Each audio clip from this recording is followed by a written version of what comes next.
My name is Renee. I'm the Youth Services Manager at Dakota County Library.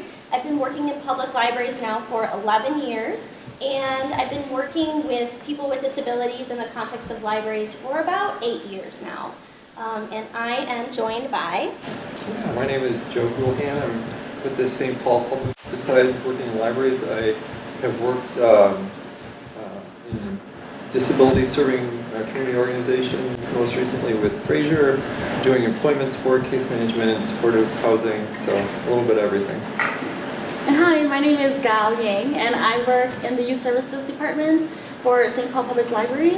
And I do a lot of teen and children programming, and I also do a story hour for Focus Beyond, as well as being a substitute backup person for the Next Chapter Book Club.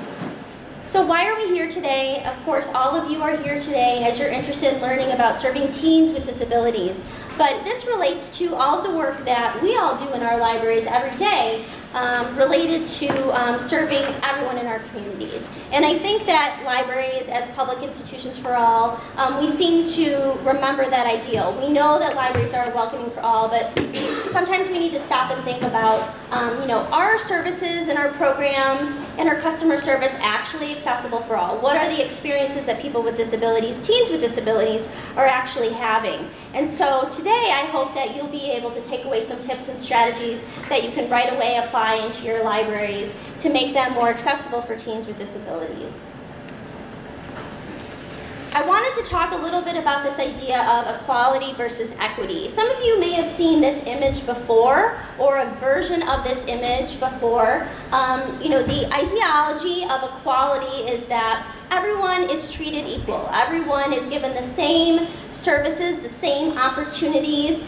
But unfortunately, because of systematic and a variety of other discrepancies and barriers, what actually happens is that underserved populations, more diverse populations, are not equitably served. That is not the experience of a lot of other people in the context of teens with disabilities. That might not be their experience. So we need to reframe to a more equity-focused lens, and that recognizes that everybody may need different supports, may need different accommodations to address those barriers, to address those systematic barriers, to make sure that everyone's experiences are equal and equitable. So as we look at the images on the left and the right, we realize that the one on the right really is what our ideal experience at our libraries, we want that to be for our teens with disabilities. So hopefully today you'll walk away with some great ideas for accommodations and strategies, and also programs supports to make sure that everyone has an equitable experience at your library. The truth is, though, that teens with disabilities have unique challenges and barriers to libraries. And I want to just name and address a few of them. Some you may already know. A lot of our libraries, this is true for a lot of our residents and our patrons, transportation is a huge access to our libraries. Not just for teens with disabilities, but for those who are geographically separated and segregated from our libraries. That's absolutely true for teens with disabilities as well. Not only maybe are they unable to drive themselves, maybe they don't have a caregiver to transport them to the library. Another barrier that we can consider when we are thinking about teens with disabilities is the perception of service. Maybe a teen has already come into your library before, but unfortunately they had a negative experience. Or maybe they had a negative experience somewhere else in the public sector or somewhere else in the community. So there might be a fear of judgment, a fear of treatment from other people, whether it's staff or other patrons, for coming into your library. And that's just something that we want to acknowledge here today. Another barrier could be potentially language. There are teens with disability who have limited language capabilities or who are in fact nonverbal. And we'll talk about some supports that we can provide to those teens. And language, of course, as we think about walking into the library, how many of us say, "Hi, how are you?" when you see someone walk into your library? Maybe a teen who is deaf is not able to communicate verbally. Is your library accessible? And do you have someone at your library that could speak or use American Sign Language? That's something to consider. Another barrier that we want to consider is also the judgment of other and potential judgment of other teens. This age group is very unique because teens are trying to find themselves, they're trying to figure out who they are and how that relates to the context of the world and the kids around them. And that's a challenging time for any teen. It doesn't matter if they have a disability or not. So there could be potential issues there. Another relationship that's potentially problematic or could potentially bring up barriers is the relationship a teen has with their own caregiver. Teens, regardless if they have a disability or not, that's the time of their lives when they're trying to become more independent. And especially if they have a caregiver that is the dominant caregiver, the one who's actually transporting them from doctor's appointments to lessons and therapies, and actually may even be the one providing them support, that caregiver could be potentially, as we could consider them being a little bit more protective of that experience, and rightly so, because parents ultimately are their #1 advocates for their children and want what's best for their children. But at the same time, every teen wants to be able to try and practice that level of independence. And some teens, with regards to the relationship with their parents, may not be afforded that capability. And then as we think about some of our more diverse teens with disabilities, there might be various cultural stigmas against disabilities that might be affecting if that child or that teen is coming into the library. I know that our library, Dakota County, is working on developing stronger relationships with our Somali populations, and there's different knowledge and acceptance of the concept of disability in other cultures. There might be stigmas against them. So, just the idea of having a program or supporting an organization that serves teens with disabilities, that might not be representative of all of the kids that are in your communities. So I just wanted to address some potential barriers that we might run up against.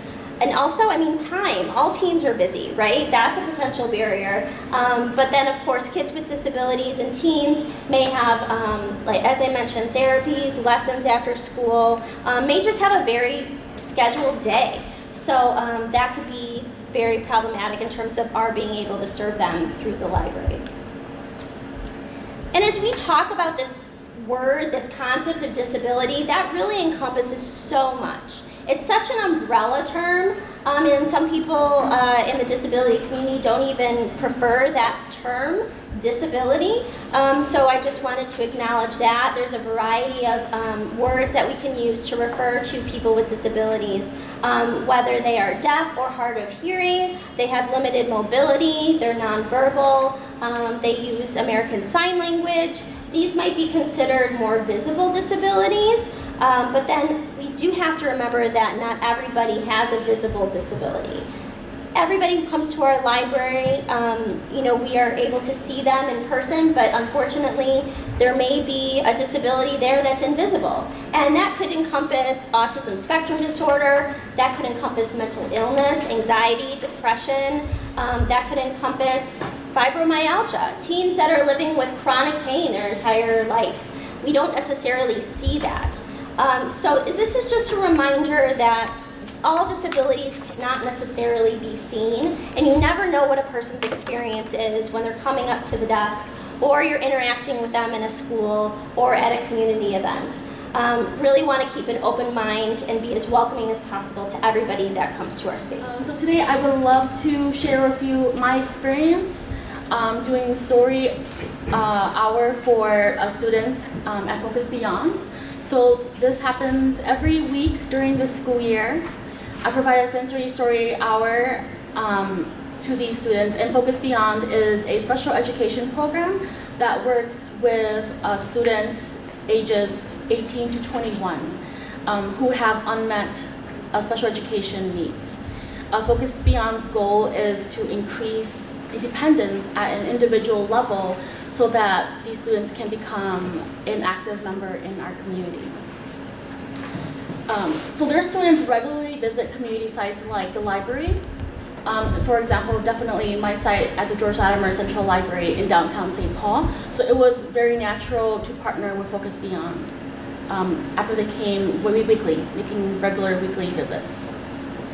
Typically, we would get about 4 to 8 students who will come with their teachers and aides.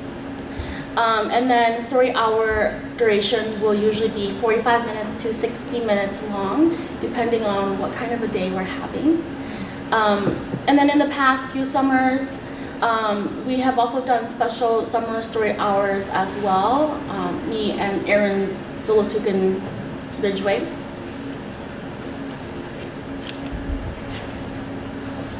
So when I took over Focus Beyond Story Hour in 2013, I had no experience whatsoever working with people with disabilities. Coincidentally, that year, a networking group comprised of professionals from Chicago area public libraries was just created, and it was called the Special Needs and Inclusive Library Services, also known as SNAILS. And so their blog provided me a wealth of foundational information about sensory story times. And Renee was actually one of the creators of SNAILS. So it has been an honor to be with her today, to present today. So while I did find valuable information to plan a sensory story time for younger children, planning a story hour for teens was unique. I had many concerns, such as if I were to use picture books or include storytime components in it, would that be a disparagement to these teens? Not only was I worried about making story hour inappropriate for these students, I also worried about how I would be able to connect with these teens. I've learned a lot along the way, and I want to share some of these basic principles with you today.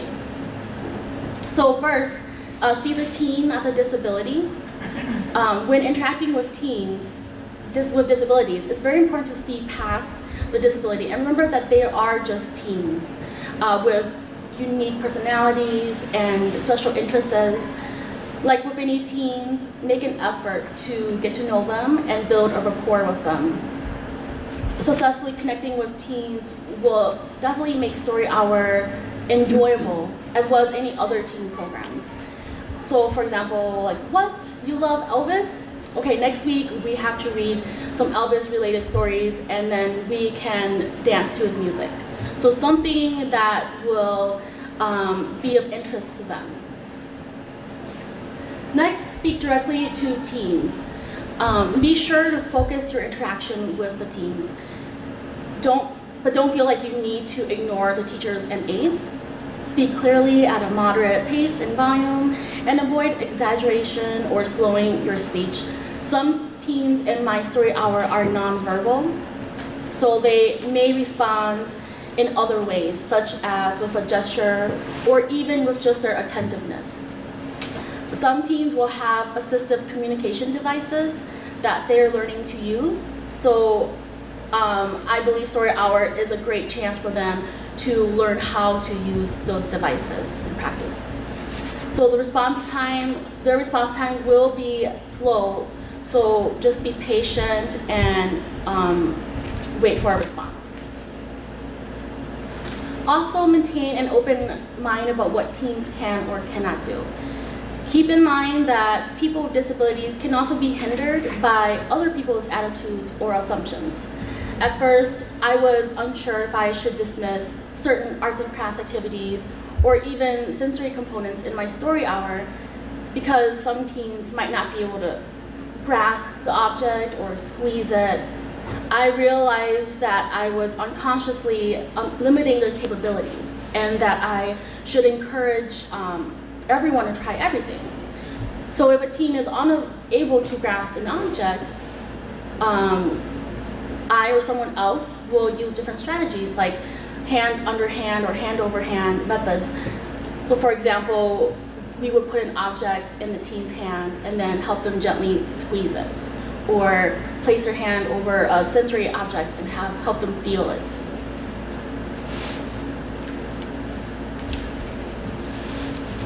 Also, be creative, find interactive ways to engage with teens and make stories come alive in ways they can taste, touch, see, smell, and hear. Like any story time, it's hard to predict who will come to my story hour. So definitely there are some regulars, and you might get a few new faces. But when planning my story hour, I try to find different ways of being interactive so that I can reach everyone despite their disability. I try to pick books that are humorous, have repetitive rhymes, or have interactive call and response opportunities in it. I try to incorporate adapted stories as much as I can. For example, flannel stories or even storygami. I pick diverse themes or books that would help with the development of social and emotional comprehension, and incorporate activities to practice social or life skills as well. I also encourage movement and acting when reading stories. For example, some teens enjoy being, I have a teen in my story hour who enjoys being dramatic. So sometimes he will act out the character's emotions or the lines that the character will be saying. Just this past story hour, we learned the French way of appreciating good food. So it's like bellissimo, and they love doing that.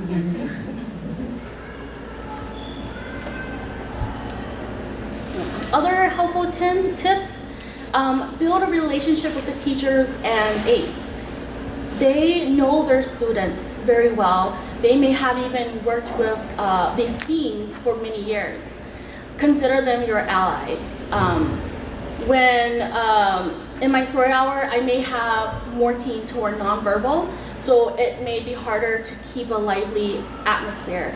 So I definitely encourage the aides and the teachers to respond back to me, just to keep up that atmosphere and make it enjoyable as well, and to help assist with any objects as well. It's okay to give directions. So for example, if you're reading a book or you want to create more interactive opportunities, it's okay to say, hey you guys, let's share, woohoo, or one more time, bellissimo. Keep track of your story plans as well, so that you can refer to it or reflect on it to improve it for the next time, or so that you can share it with other staff members. I personally use Evernote, which is a virtual notebook system of some sort. And what's really nice about it is that you can tag certain themes or certain components so that you can organize or search through all these notebooks. And then you can also attach documents as well.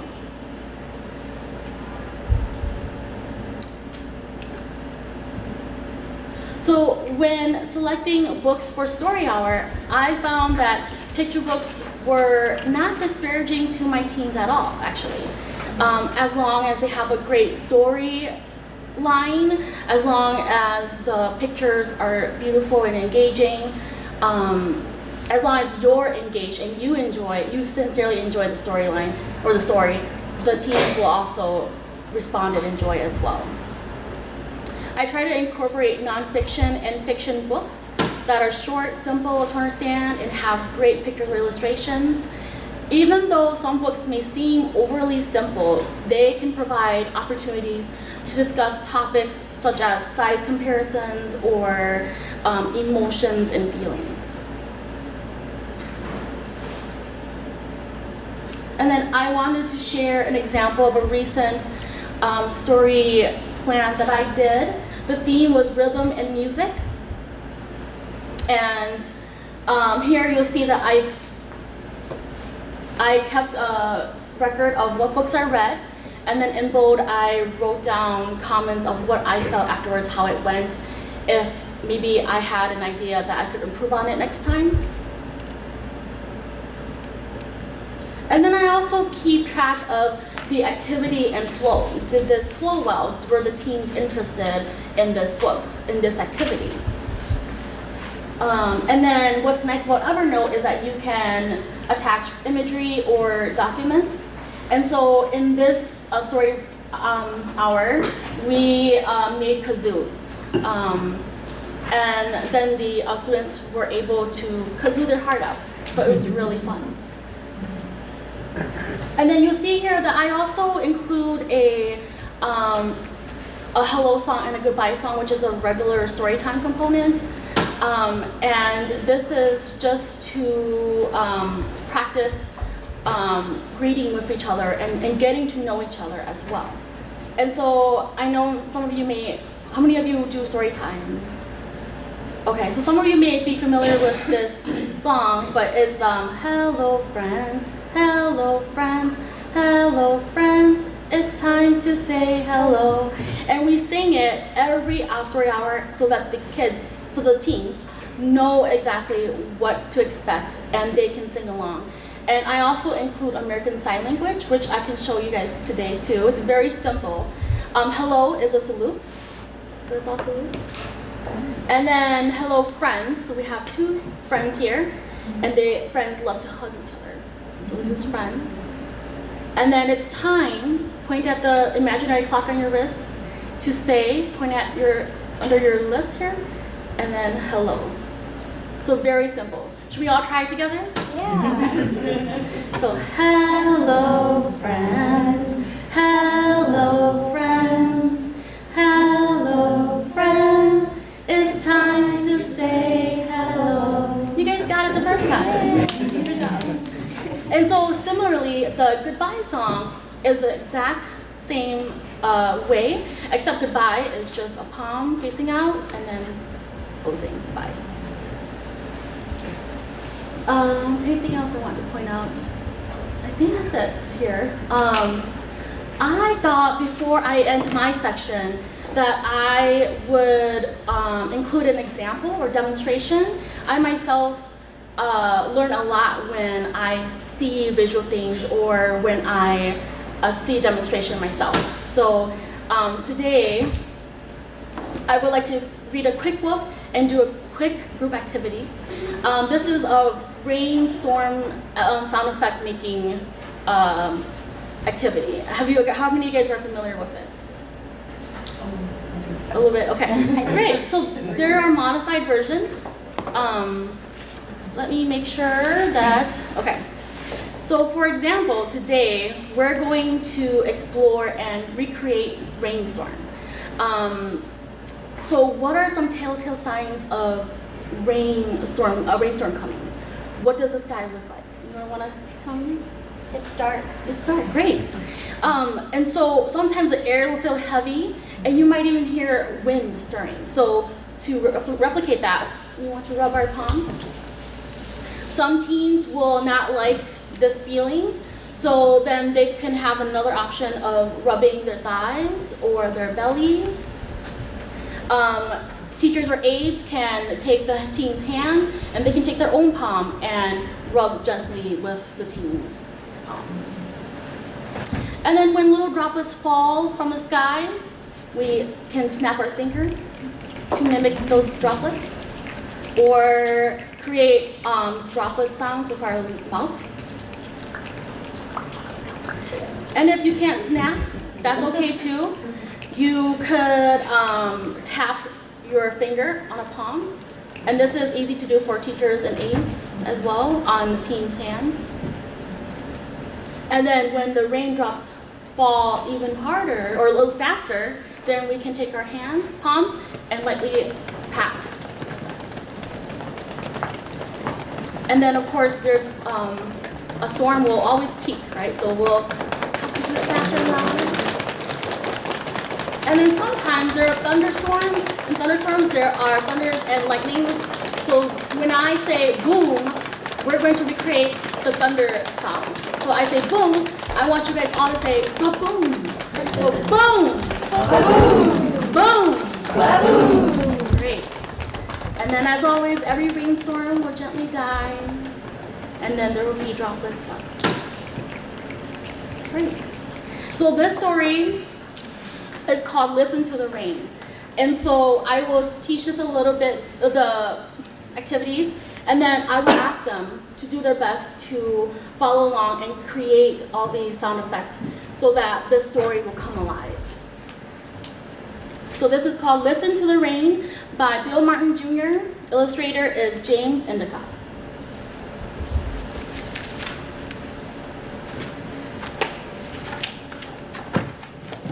So first, do you guys remember? There's the wind sound. I only have one hand, so even if I stop making the motion, continue to make the motion and the sound. Ready? Listen to the rain, the whisper of the rain. The slow, soft sprinkle, the drip, drop, tinkle.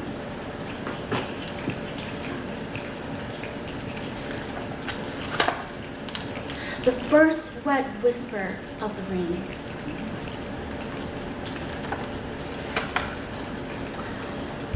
Listen to the rain, the singing of the rain. The tiptoe, pitter-patter, the splish and splash and splatter.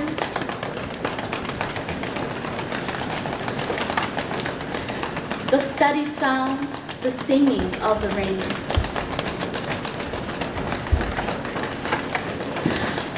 Listen to the rain, the roaring, pouring rain. Can we do it louder? The hurly-burly, topsy-turvy, lashing, gnashing teeth of the rain.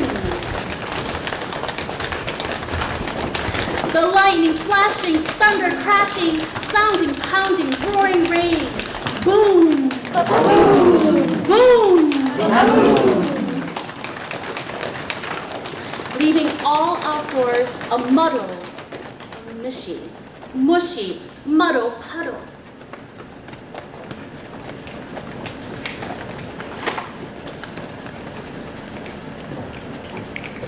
Listen to the quietude, the silence and the solitude of afternoon.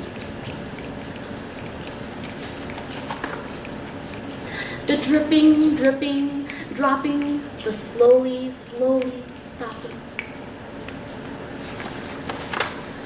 The fresh, wet, silent aftertime of rain.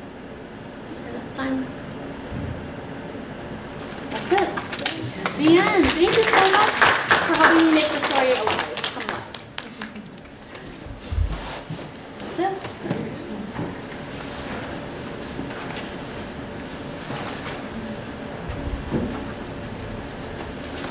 Great, well, my name is Joseph, and I am also with the St. Paul Library. And I'm going to talk with you today about a couple of library programs that specifically serve young people with disabilities, and just some best practices for connecting with community organizations that also serve people with disabilities. And so I'm going to present and read a little bit, but if you have questions, you can just interrupt or shout out. So yes, I am a co-facilitator of the Next Chapter Book Club at the Highland Park Library in St. Paul. Next Chapter Book Club offers community-based book clubs for adults and adolescents with intellectual and developmental disabilities. Our members, including some who cannot read, love the way books transport them to different worlds where they meet interesting characters and learn about exciting new things. Taking that journey with a group of friends makes it even more delightful and fun. So here at the St. Paul Library, we had a Next Chapter affiliate book club training here in the winter of 2016, and Aaron Zolotuk and Ridgway and Gao Yang and myself all attended that training, and Aaron organized the book club, and we have been meeting since September of 2016. And so we meet every Wednesday night. We have a fall session and a spring session. We meet for 1 hour.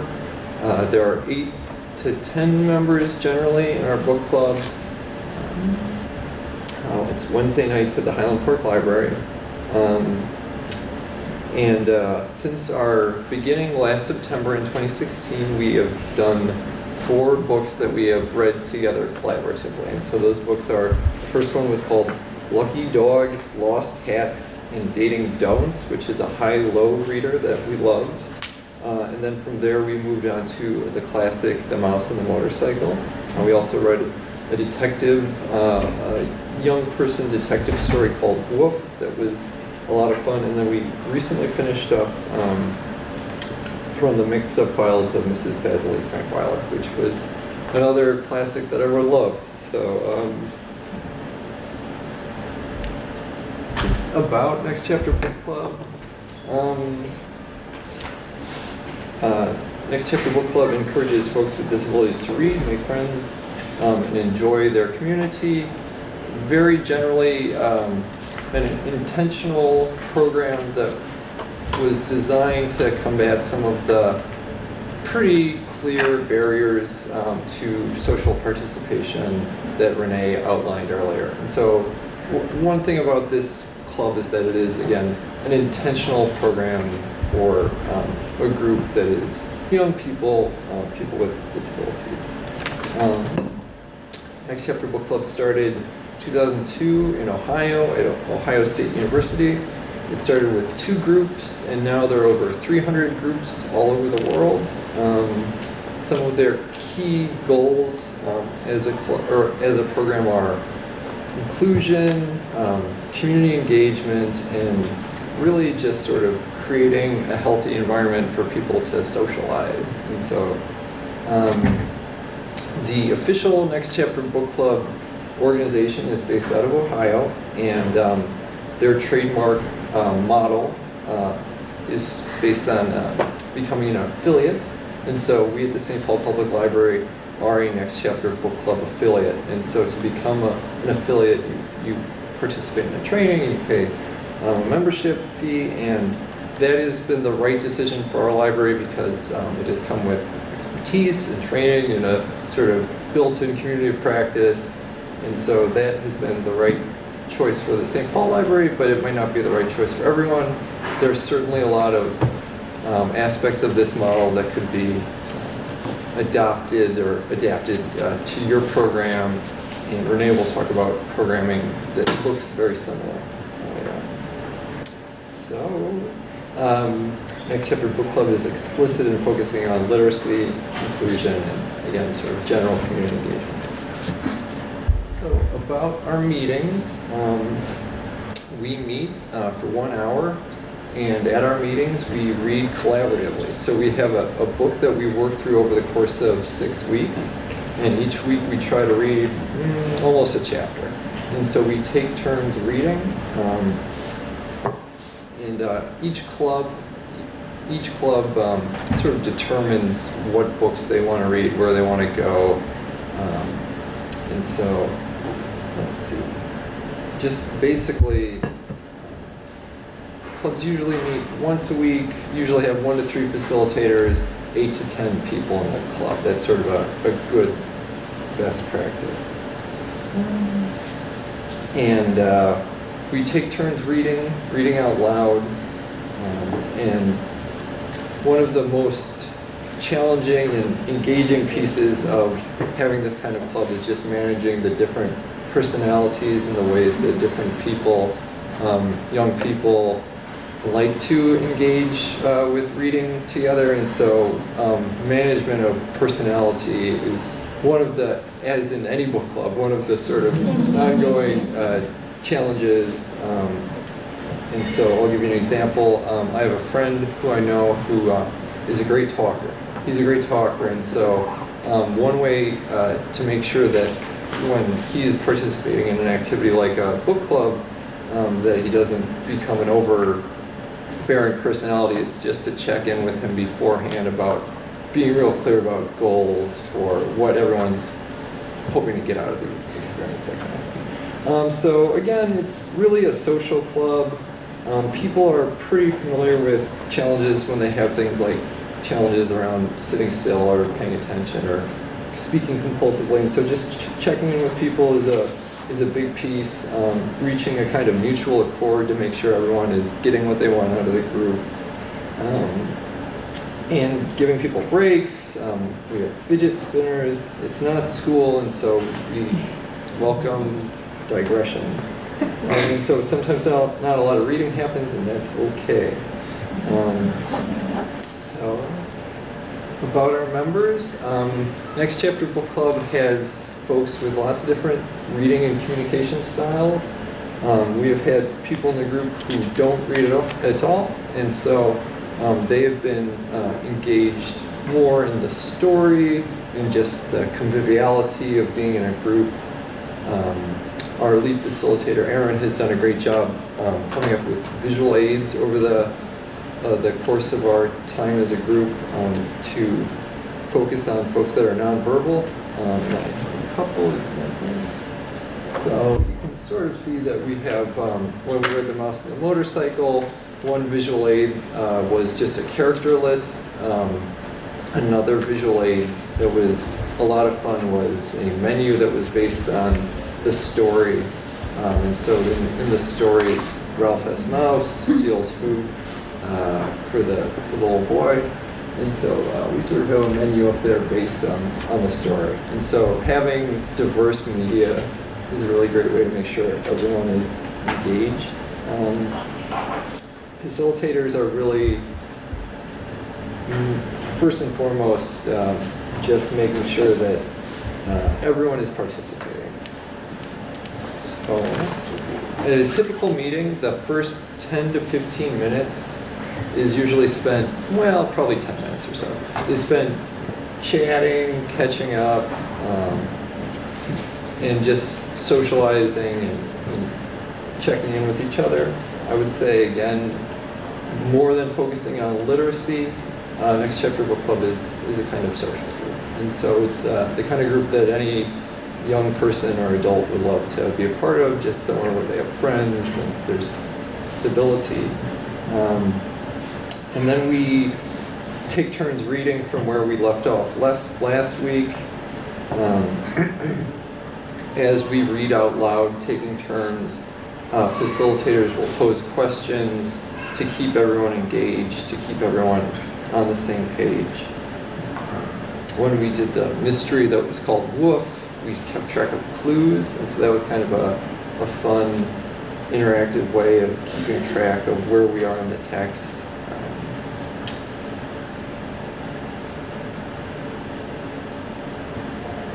And so as you choose titles, the HighLow titles are fabulous. Things that have adult content are fabulous. But I think that it's also just important, as Gav said, to have an accord and sort of to allow your young people to choose where they want to go next with everything. And so, especially with some of the younger or the YA titles, classic titles, there are lots of resources that are already available to support your book club. So discussion questions and summaries and things. And so those are fabulous resources. About our books, we started with the HighLow Reader, which is called Lucky Dogs, Lost Cats, and Dating Don'ts. HighLow Reader stands for High Interest, Low Readability, and so this is the idea of having a text that engages with complex and mature themes that's written in a simple English. And so this is great because it allows for young people and young adults to really engage with information that is meaningful and relevant to their experiences in a reading at a literacy level that feels comfortable. And so I can't recommend it enough. Some of the themes that we engaged with included workplace expectations, homelessness, struggles of dealing with roommates, and you could just see these issues clicking with the young people. And it's a fabulous way for people to have their own experience come to bear on sort of club setting, and so it's a great way for people to be really sort of empowered to have their own experience really valued. So HighLow Readers are great. I would recommend them. There still are not an enormous amount that have been published. These are all examples here. And then another aspect, sort of almost a literacy or strategic aspect of the Next Chapter Book Club model that we engage with is the idea of echo reading. And so when you have folks with different abilities in terms of reading or different reading levels, not everyone is going to be able to recognize every word as you read along. And so echo reading is simply the idea that if while you're reading a text out loud, someone comes upon a word that they don't recognize, the facilitator will just read that word and then the person will just repeat it back. And so this can be done just for those tricky words that no one knows, or if people don't read a lot, I could, for example, read a section and then have that person just repeat that section back to me. And we've had folks that have done that, sort of more reading chunks of text back at us. And again, it's a very collaborative and fun way to engage with the text. I would recommend it for, so our group is young people up to, I would say, young adults. But I would say that this is the kind of thing that a teen group specifically would, don't be afraid of reading out loud. It's not cool. It's a great way to engage with the text.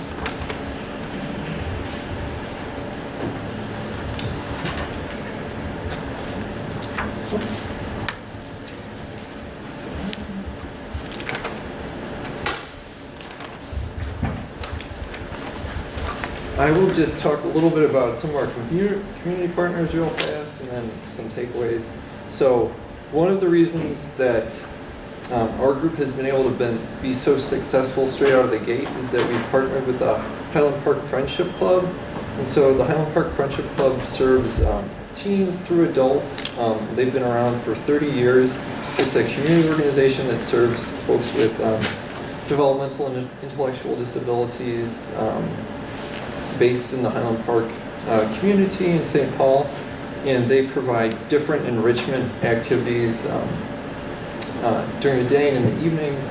And because of their infrastructure and their community that has pre-existed, our group was able to partner with them and really just sort of draw on their community, which has been fabulous because it means that from the very beginning we've had a great, robust group of people that have been participating in the book club, and that has really helped just with scheduling and the enthusiasm. It was really I would say that their brand is very trusted in the community, and so that kind of thing is really important because it just, people knew right away exactly what it meant. And so I can't recommend highly enough partnering with community organizations that way when you have the ability. And so basically, briefly, we are a co-sponsored event basically through St. Paul Public Library and the Highland Park Friendship Club. And so because of that, they recruit through all their channels, and the group is open to the St. Paul public as well. Just some clear takeaways.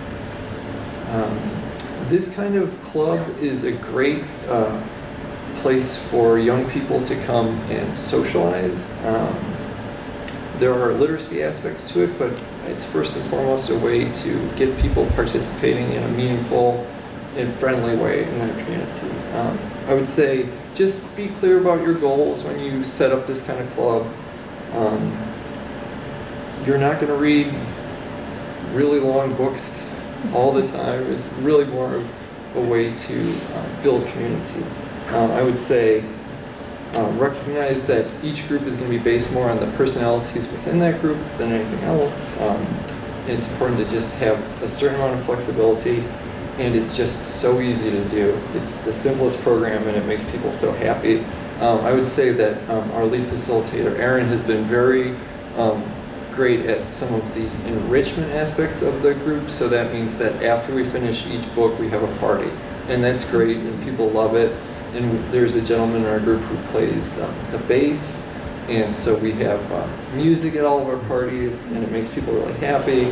When we had a party for the Wolf book, which was set in Louisiana, we had, beignets, which were great. And so, and then when we When we finish Mouse and the Motorcycle, we watch the movie, and so it's good to have these sort of tie-ins or extensions to make the programming even more enriched.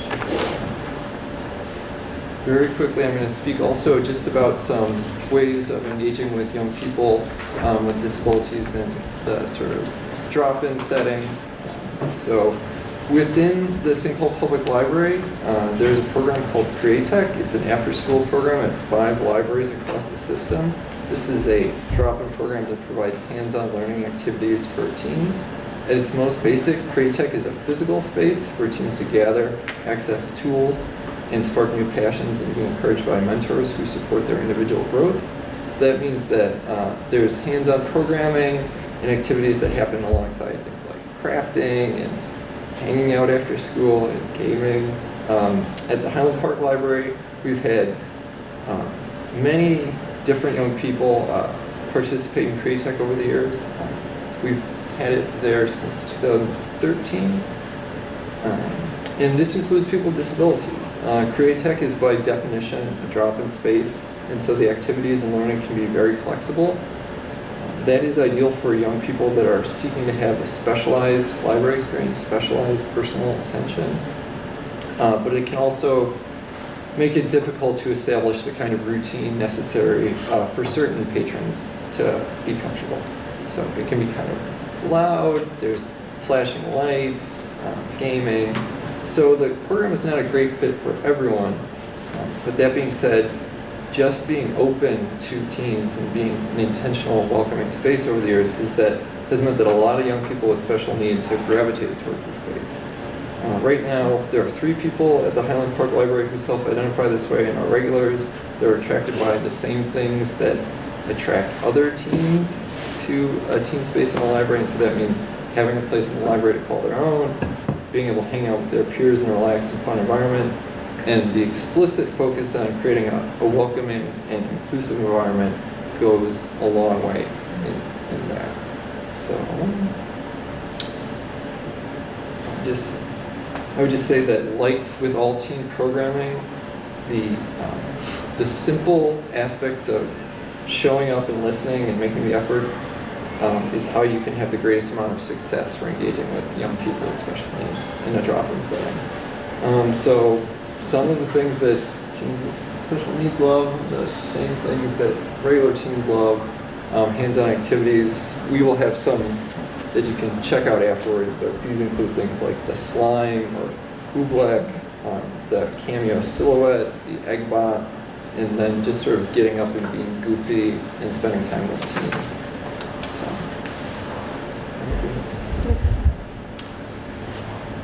I'm just going to talk a little bit about best practices for partnering with community organizations as you seek to build programs for young people with disabilities.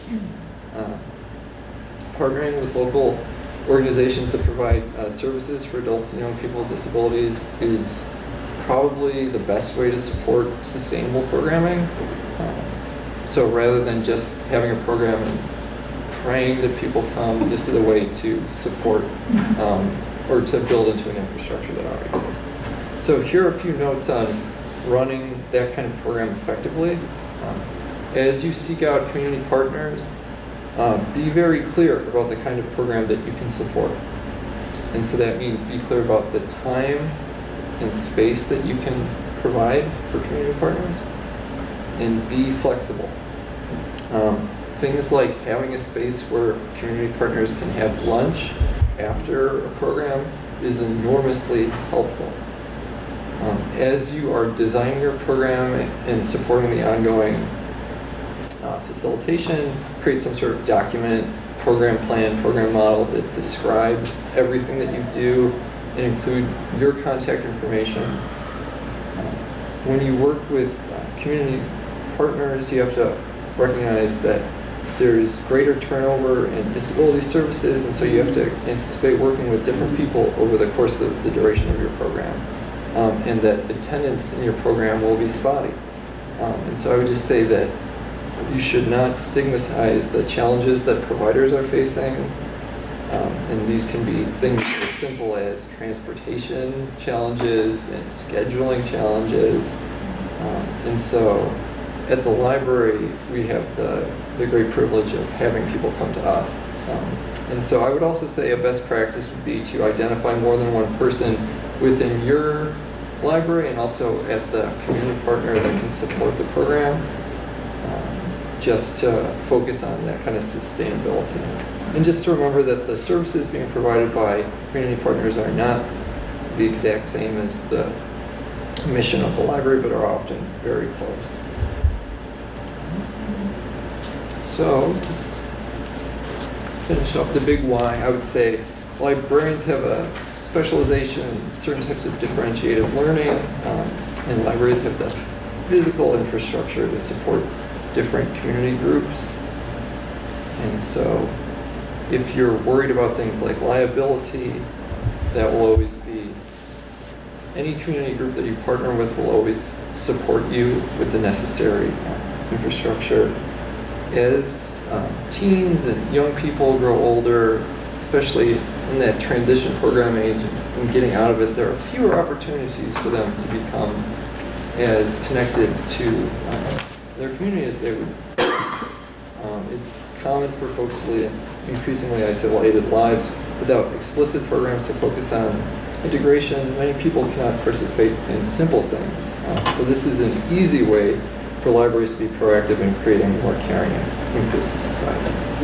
But we've kind of already touched on a little bit today with some of our comments and some of the presentations are strategies for including teens with disabilities in existing programs. You know, we don't always know if teens have a disability when they come into the library, and that's okay. We don't want to necessarily force teens to out themselves or to declare that they have a disability. In fact, one of my recommendations is that we respect teens' privacy, and that's true for all teens.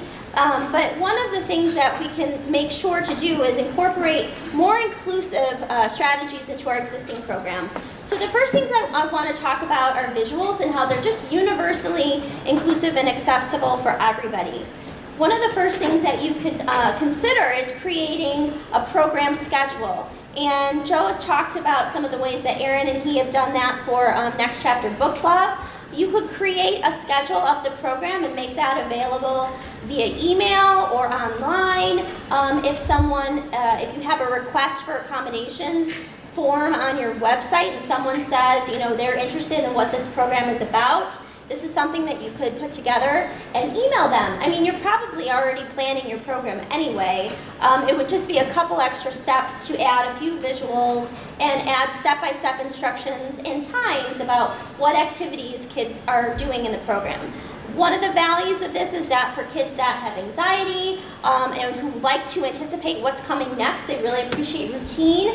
This really helps them be able to navigate through a brand new program and expect what's coming next. You could also create a program schedule using these images like I included here. And those images, the color images, are through Boardmaker, which is a software program.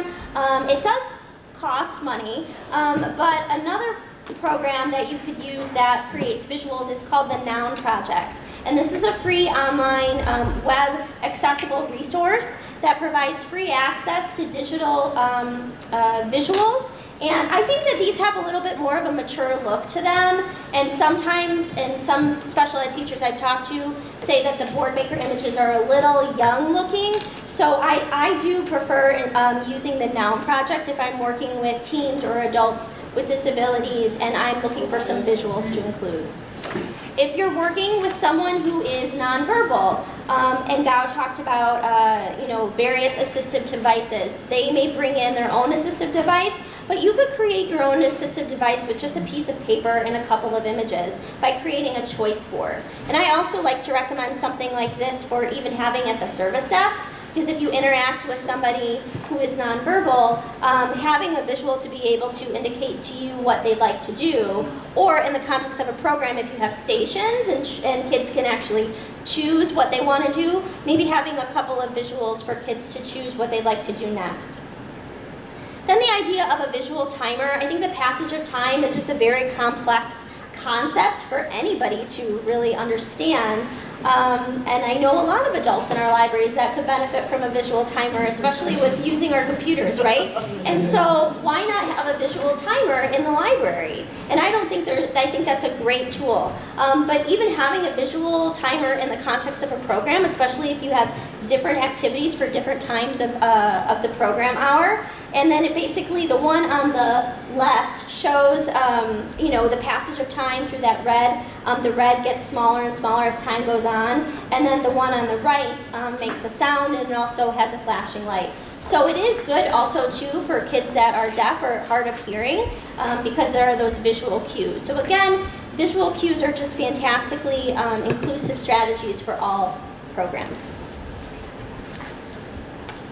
I do want to talk a little bit about sensory supports, and these supports might be particularly useful for those that have autism spectrum disorder or those that have sensory processing disorders or just sensory processing differences. So the idea of a sensory processing difference, we all have our senses, our 5 senses, but we actually have more than 5 senses.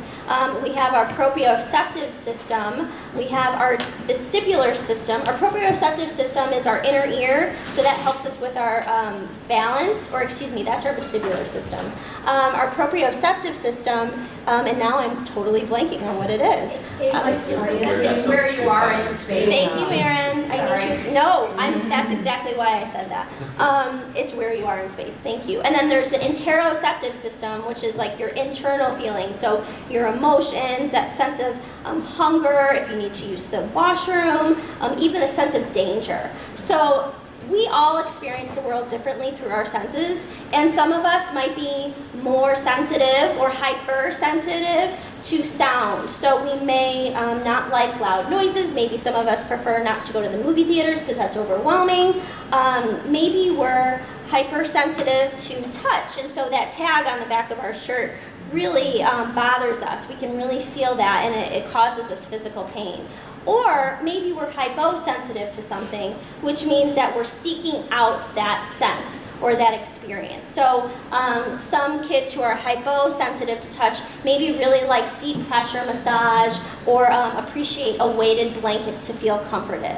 There are a variety of sensory supports that you could provide in your libraries as well as in your programs. If someone is sensitive to noise, you could provide noise canceling headphones. I do know some kids really are sensory seekers, and smell is something that we sometimes forget about. And GAO has a wonderful activity you all can enjoy and participate in at one of our stations afterwards to practice your sense of smell. Maybe having a couple of essential oils, the ones that have the rubbing so that you can actually like smell and maybe rub it on their palms to help calm them, peppermint or lavender, whatever smells that they enjoy.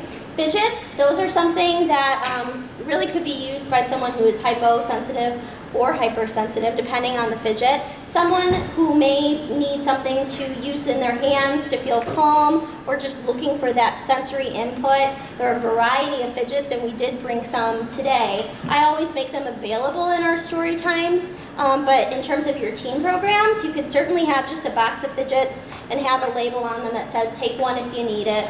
And you know, the fidget spinners, I mean, as we all saw how that took over the world, you know, that's something that is just another strategy that's a little bit more inclusive.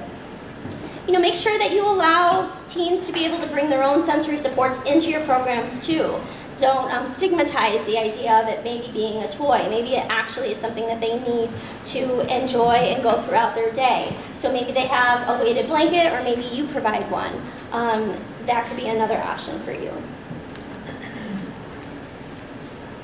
Assistive seating is something that could be considered, especially in teen programming. I think one of the earlier memories that I have of the idea of assistive seating is the idea of a big beanbag chair. You know, some kids just really like to be comfortable in order to concentrate on something. So how many of our teen spaces had beanbag chairs, or maybe still do? You know, there you go. So some kids really enjoy that. Other kids may really want to fidget and wiggle, and so there are wobble stools and balance cushions that could allow kids to do that while they're sitting in your existing chairs.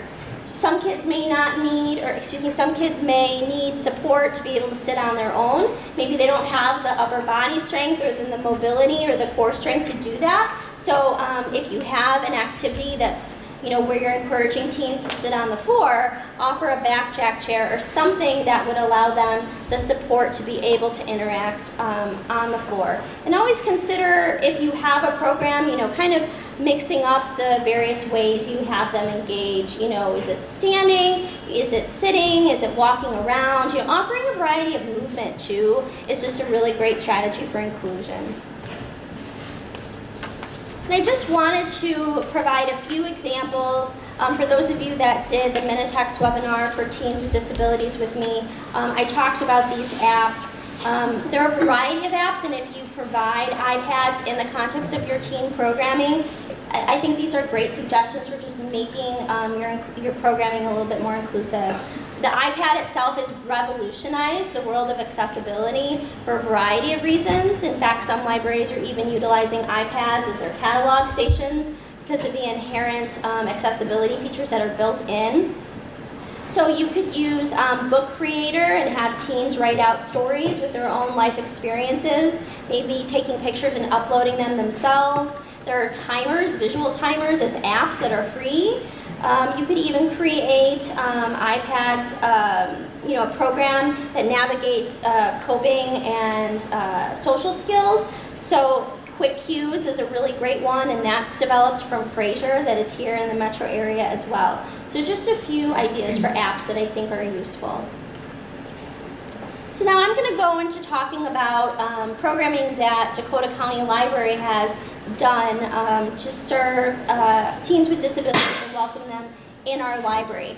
I, like Joe and Gao and Aaron, have been trained as a Next Chapter Book Club facilitator, but recently we were approached by the Autism Society of Minnesota to collaborate on developing a book discussion for teens and young adults with autism and other disabilities. And so one of the recommendations that they had was to really focus on developing the social skills as well as developing an understanding and appreciation for reading. And I think one of the best things about Next Chapter Book Club and that philosophy is that it helps to destigmatize the idea that kids as well as just adults with disabilities can read and are literate. Because sometimes I think that people have a perception, true or false, that people with disabilities don't read, don't want to read, can't read.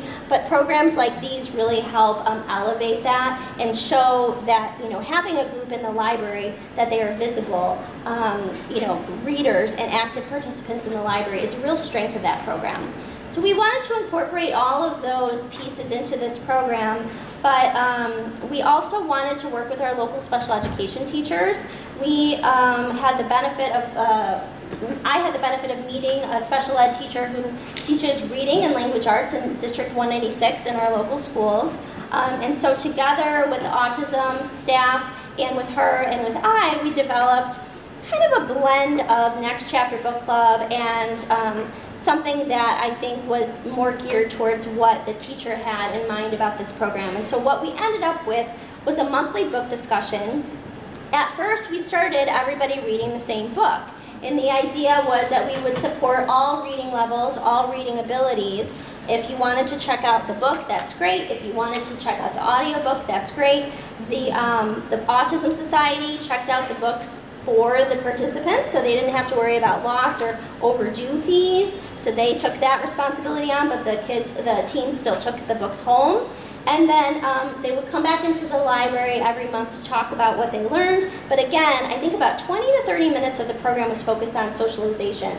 Because again, as teens transition into adulthood, isolation is a real, it's really pervasive in the disability community. And so just the idea of bringing people together was a real value to this program. We started off doing that, and I would say we did the same book for about maybe 3-4 months. And we did books like Wonder, and that was right when the movie came out, and so there was a lot of interest there. And the fact that took different perspectives was really useful and interesting to engaging some of the kids in conversation. We did the one and only Ivan, which at a reading level is quite low, but it's a very complex book and talking about the emotions and the feelings. That was an area of growth for a lot of the participants. And then we realized that that was maybe not the most effective way. So we decided to move to more next chapter, giving the participants autonomy to vote on a genre, and then I would work individually with each individual to select a book that fits that genre that also met their reading level. And so for about 15 minutes during the program, we go out into the library and we find the book and we find the audiobook if that person wants it. And we've covered themes like classic authors, mysteries, adventure. So for those really high level, voracious readers that can just take in a lot of text, I was able to find books for them that were engaging, but also for the ones that were more visual and graphic readers, we were able to find things that met them and their needs. So the program is still going strong. It's being supported by a local autism grant in Dakota and Ramsey County, and the library, I think, will potentially take this on. We're having kind of an evaluation conversation after the first year of it, all of us together, and I think one of the strategies that we're going to work on for the future is really trying to promote it through the schools. We've had as many as 6 or 7 people attend at one time, as few as 2, but we've also tried to do extension activities like watch a movie or pull up a piece of media that engages with something that someone read. So it's been a really positive experience. And like others that either are just starting into or dipping their toe into the idea of school visits, I myself have collaborated with special ed districts in a variety of my past libraries to develop school visits and programs for teens with disabilities visiting the library. Again, this is that built-in audience that with leveraging that partnership, you're able to create something that meets the needs of the teacher, that is engaging for the students, and also welcomes these students into the library, perhaps maybe for the first time. And just very recently, I worked with one of our librarians at the Robert Trail Library to host a group of special ed students from District 917, that's the intermediate special ed district across Dakota County. And it was a small group, about 8 to 10, I believe, and it was an introduction to the library. And one of the things we developed was a PowerPoint. Becky really led the development of it. I just kind of said, yeah, you did a great job, and I looked at it, and that's all I did. But we do have a copy of it here. I think a PowerPoint is a great visual for introducing various things about the library. So if kids don't know about what the library has to offer, having a picture about that book or that service or that program would be really engaging way to talk about the library. But also it wasn't just straight lecture. She asked them questions. What do you think about when you go to the library? Or have you ever been to the library? Do you have a library card? And that was another benefit to this program. The teacher had received from Becky the form to get a library card in advance. So the parents had already filled out that form and brought it back to the teacher in anticipation of this visit. So when they came as a group, they dropped off that form and they were able to have their library cards processed during the visit, and then all of them walked away with library cards if they didn't already have them. Another thing that she did was give a tour. She did not just a library tour, but a behind-the-scenes tour. We have a AMH system that sorts the books automatically into different bins, and that was a really popular thing for the students to see. We also featured our 3D printer, and she showed the 3D printer in action, and I suggested that she print out little things for them to take home as a little souvenir, as a takeaway to say they visited the library that day, and an example of what 3D printer technology can do. So every individual got a little 3D printed, I believe it was a bookmark, very, very small, 3D printed from the library. And I think one of the successes of this program was that the fact that Becky really communicated with the teacher in advance, asking and showing her the content in advance. How is this? Is this too much text? Do I need more photographs in my PowerPoint? Are there some communication differences that I need to consider when I'm presenting?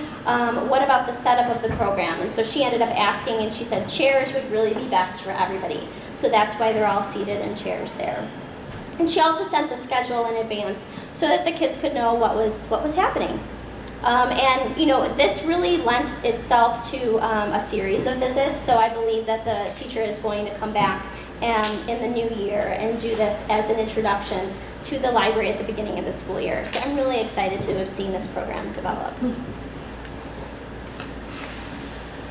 One of the benefits of partnering with organizations is getting to know brand new organizations that you've never heard of before, and this is certainly true with regards to the Minnesota Organization of Fetal Alcohol Syndrome, MOFAS. And this is a metro area organization that's situated in the metro area here in Minnesota that serves teens through about 21 to 22 with fetal alcohol syndrome, which for those that don't necessarily know is not a developmental disorder, but it presents itself similarly in characteristics to autism, but there are some potential differences in terms of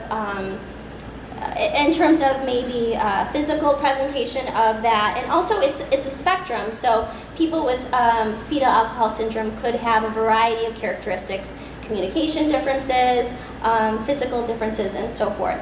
And so we were approached by the Minnesota Organization of Fetal Alcohol Syndrome because they had a special after-school program. And they had a grant to be able to, can you believe this, pay for Ubers and transportation to Westcott Library for some of their students that didn't have access to that library, because one of the things that they wanted to do was have their students interact and learn about our brand new iLab.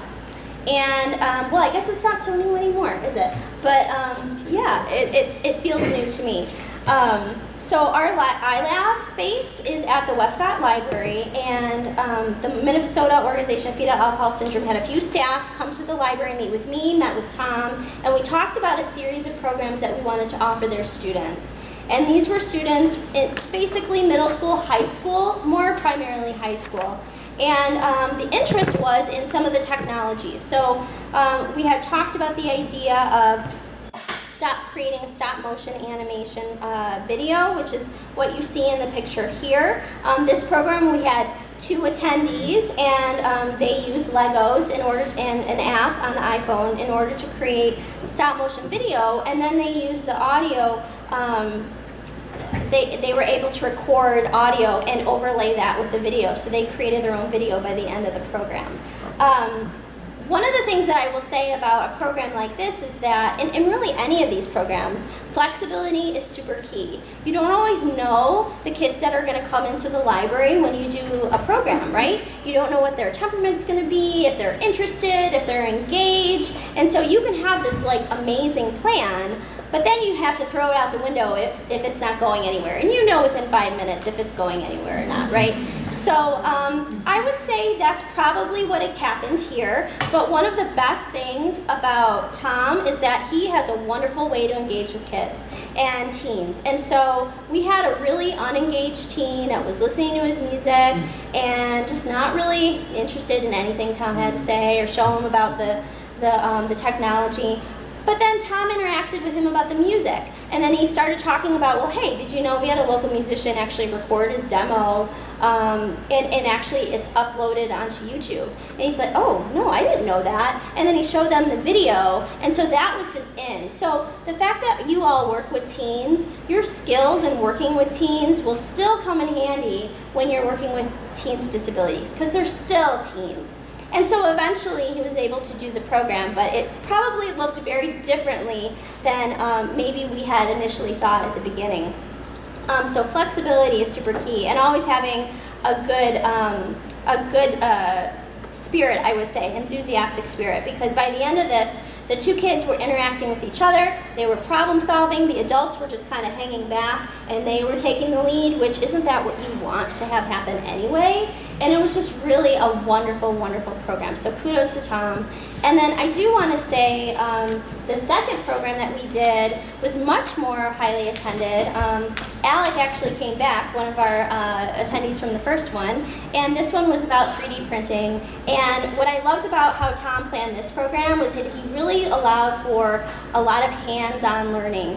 Every aspect of 3D printing, there are a variety of steps related to 3D printing, whether it's saving the file, uploading the file to the scan disk, and then inputting that into the 3D printer, and then making the 3D printer print. So he rotated around with the different students, so each student got a chance to try it out, which was really, really great. And there were, he was there, I was there to help support along the way if that was needed. And then everybody got to see the 3D printer in action. And then they went back to a room where everybody had their own laptop, and Tom walked people through the 3D printing, the 3D design process using Tinkercad. And so we have a couple of supports made available here today. We always made sure that we sent a schedule of the program in advance, like we did with the school visits. So we have that. Tom made some visuals and sent them in advance to the MoFast staff so that those kids that needed a little bit extra support about the software program could see what it looked like before they actually did it. And then they all walked away with, I believe it was a 3D printed fidget ring, which was a great reminder of the program. And one of the best compliments that I think I've ever received in the context of a program, and it wasn't even to me, it was to Tom, was they were, these students had never ever been so engaged in an after-school activity as they were here. And to see this many students come out for a program at the library, a library they had never been to before, that they were all talking about it and interested in coming back again, it was just a wonderful, wonderful thing. Oh yes, and there's some more great pictures from that program. I want to talk a little bit about youth development, and this might be a topic that some of you in teen services are already familiar with. Youth development is this idea that, especially with regards to teen volunteer programs, it's not so much about the library receiving a service or receiving a thing done by the teen. What can the library do for the teen to help develop themselves and their own skills and their own awareness of themselves? So we're trying to, as a system, focus more on youth development in terms of our teen programming. And one of the brand new resources available to us through the county is this resource called Tradeify. And it's a career strength assessment tool that is used in schools, but also it's built as a tool specifically for, I would say, elementary and high school. What makes it different from something like Strength Finders or another skill assessment tool is that this is extremely visual.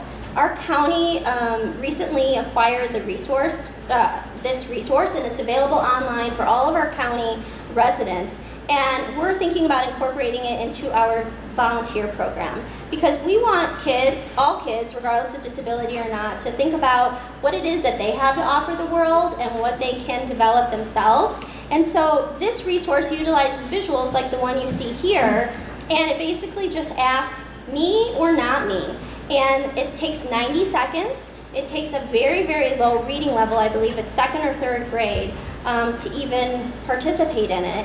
And after you say me or not me for 90 seconds, answering all these different questions, with all these different visuals, then the teen receives a report basically talking about all their strengths. So if someone said, me, this is me for teaching, teaching might be addressed in one of their strengths. And it's a fantastically detailed and accurate report. We had a group of career success students do this at the county level while we were still testing it, and it's extremely inclusive and accessible for all levels. So I think, again, this is about changing our focus from about disability in terms of deficit to what can teens actually do and what skills do they have that they can develop at the library or out in the community. So we're really excited to be able to use this resource more and more. It's just brand new, so I think even 3 months from now we'll have a lot more to share about that. And because summer reading is coming up very soon, I thought it made sense to talk about inclusive tips for summer reading. One of the things that I think about when it comes to summer reading programs is the name, and even just the word reading can be stigmatized, and I think some teens with disabilities may have negative experiences about reading.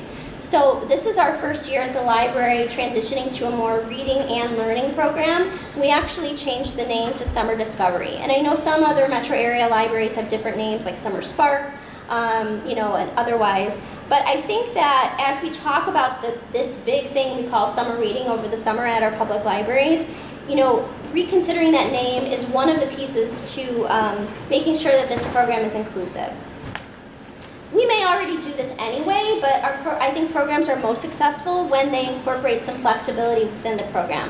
So that it gives the teen choice in terms of how they want to participate. Do they enjoy graphic novels? Do they like listening to audiobooks? Maybe someone reads to them. Having the ability to customize the reading or the learning experience, and ultimately flexibility just is more inclusive for all, and giving people options.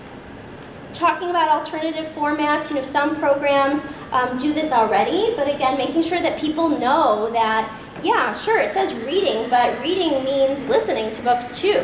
And just being more intentional in our messaging, not just with our own public, but even with other staff, and making sure that everybody on board knows what that program is all about. I've talked about thinking beyond reading, but even at the library at Dakota County, we're incorporating learning activities. So in one of our reading programs, kids can actually customize set their own goals and set their own activities, and they don't necessarily have to include reading. It could be coming to a library program. It could be going to a park, because this year a lot of our learning program is nature themed. There are a variety of literacies as we think about math literacy and nature literacy. So the idea of reading can really be beyond just the printed word. For those libraries that offer prizes, our library, we offer books as the main prize. We want to be seen as supporting literacy, but also we know that there's research and correlation between having books in the home and people being more literate as they grow up in age. But if you have prizes and they are books, making sure you have a wide variety of levels and not just having the teen cart and the children's cart, because the teen might actually want something off the children's cart. So even having that choice and almost stigmatizing the selection, it seems small, but making sure that everyone is inclusive, everyone feels like they can choose anything. Some libraries also offer coupons for local food items. Something to consider, maybe not doing it because people have allergies. There also might be cultural differences, whereas certain types of food are just not acceptable in different cultures. So, definitely making sure that you consider that and having options. One of the things that we do at Dakota County is we use teen volunteers to facilitate a lot of the interactions with our summer reading and learning program. Perhaps some of you do as well. And so taking a step to be intentional and train teen volunteers so that they know all of these things. They know that this program is inclusive, and they know that anybody can come up to the library table and sign up. Making sure that staff and volunteers know about these things, so in case you have a question that you don't know what to do, they know how to handle it.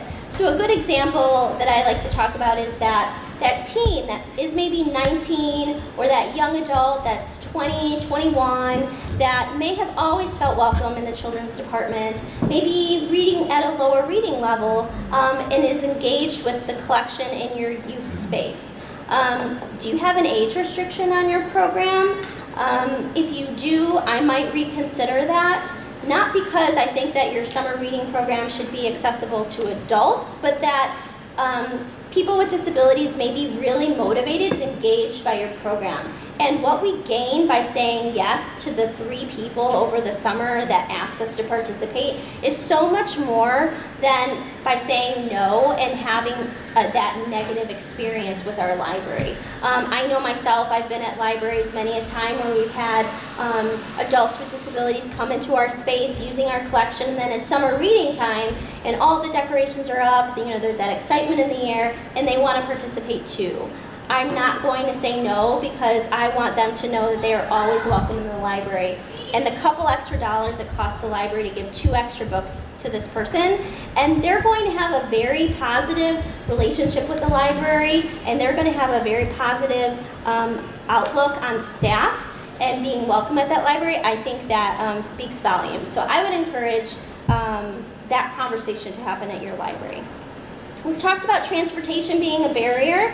Maybe have off-site sign up at your local school or at a community event. And then of course with partnerships, leveraging them as much as you possibly can in terms of promotion. As we've talked about, the idea of a reading program may not be accessible to everyone, but maybe working with your local special ed district with those teens that are in the schools and offering a digital flyer and having them posted up on their Facebook page or up on their website so everybody knows they can come to the library. So I think now we're going to kind of shift gears and start to conclude some of our ideas here in the content of our presentation. But one thing that I want to talk about is that this idea of learning. I myself started learning about working with people with disabilities a couple years into working in libraries. I didn't have my library school teach me anything about people with disabilities, which I hope that that's changing very soon. But I really had to learn on the job and learn from other people. So I think one of the things that maybe could have been perceived as a problem, it's really an opportunity. So we as library staff don't walk into our first frontlines job with this knowledge. So take that opportunity to ask and turn outward and ask your community members for help. You never know what can come about.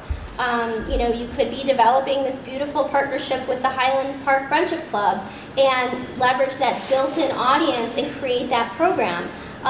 Instead of looking at it as a problem and say, well, we did this program once, we put it in our newsletter, nobody came, oh well, we're not going to do it again. Thinking about using your partnerships and figuring out what their needs are and really positioning the library as a connector, I think is something I've learned along the way. Yeah, great. I would say just some simple basic takeaways from the program experience that I've had is that the Next Chapter Book Club program model is a simple model. It involves just meeting with friends, sharing a book, growing together. Over the course of our time, people in our group have gotten married, people have moved new places, they've had new jobs, and so we've really sort of grown together as a group.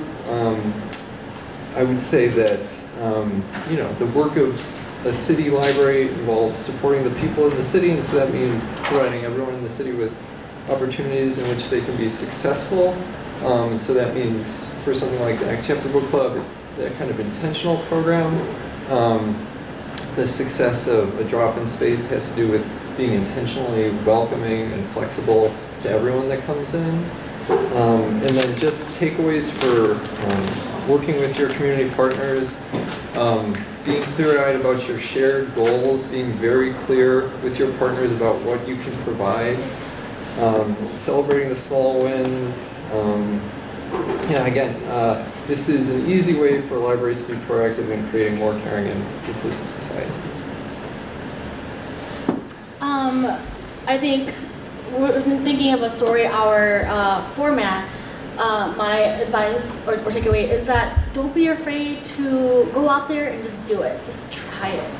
It might sound like a crazy plan, but just try it out and see how it goes. And then whatever happens, whether it's negative or positive, write that down, capture that moment so that next time you can do it again and do it better.